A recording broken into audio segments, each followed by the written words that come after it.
Začína sa vám všetko odrazu kaziť, kariéra aj vzťahy? Potom sa obráte na osobného kouča, ktorý prevzal časť kompetencií psychológa, sexuológa i ďalších odborníkov. Ukážeme vám, ako to funguje. Tieto dámy sú osobné kaučky, pomáhajú ľuďom mať kvalitnejší život, každá v inej oblasti.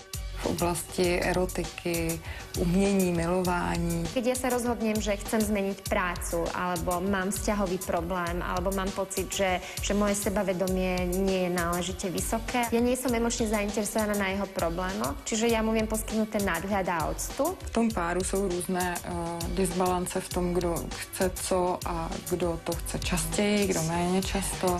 U mužů se snažíme nacházet řešení v oblasti poruch erekcí, předčasné ejakulace.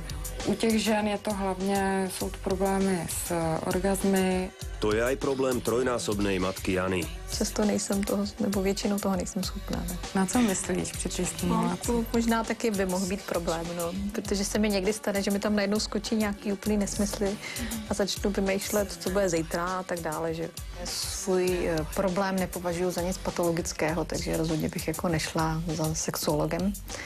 A další věc je, že také o Julii vím, že má mnoho zkušeností, nejenom teoretických, ale hlavně i praktických. Účastníci sedenia sú zásadne oblečení, medzi sexkaučom a klientom nedochádza k telesnému kontaktu. Máme samozřejmě na to ukázky, obrázky, témata, pomůcky. Několikrát se stalo, že jsem cítila, že klient prostě v průběhu toho sezení přestane být součástí koučování a začne nějakým způsobem přemýšlet o něčem jiném. Tak řeknu, podívejte se, v tuhle chvíli pro mě není možný koučovat, protože já se necítím dobře. Súčasťou sexcouchingu môže byť práca v teréne, inšpirujúce sú rôzne sexuálne zrazy. V teréne pracuje aj life kaučka. Teraz napríklad učí hamblivú Kristínu presadiť sa v živote. Poviete mi, koľko hodín? Návonok to teda pôsobilo, že si s tým poradíte, že tam nebol nejaký vážny. Iné je pri zložitejších veciach, ale ono to zase pripomína, takže to bude taký preklik.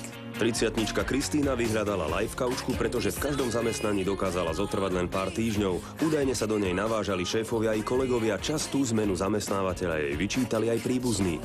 Vy ste v roli toho vinníka, tak vám to dávajú pocíti, že by ste si stále na vine? Proste ja sa za to môžem a všetko je moja chyba. A chcela sa dopatrať tej príčiny, že či naozaj to stojí na tom, kde ona urobila chybu, alebo sú tam nejaké iné spúšťače, ktoré ona nemá pod kontrolou. Za pol roka približne sme to proste vyriešili. Ten problém bol v tej neistote, ktorú človek so sebou nejak nesol. Obe kaučky absolvovali kurz a prax, až potom dostali akreditáciu. Hoci sa oblasti ich pôsobenia líšia, úloha je zhodná – doviesť klienta k cieľu, ktorý si vytýči. Výnimkou nie sú skupinové sedenia či rady prostredníctvom internetu a telefónu. Služby kauča nepreplácajú zdravotné poisťovne. Konkrétne mi to prinieslo, že som získala rešpekt sami sebe, začala som sa mať viacej rada a vážiť si vlastne, kto som.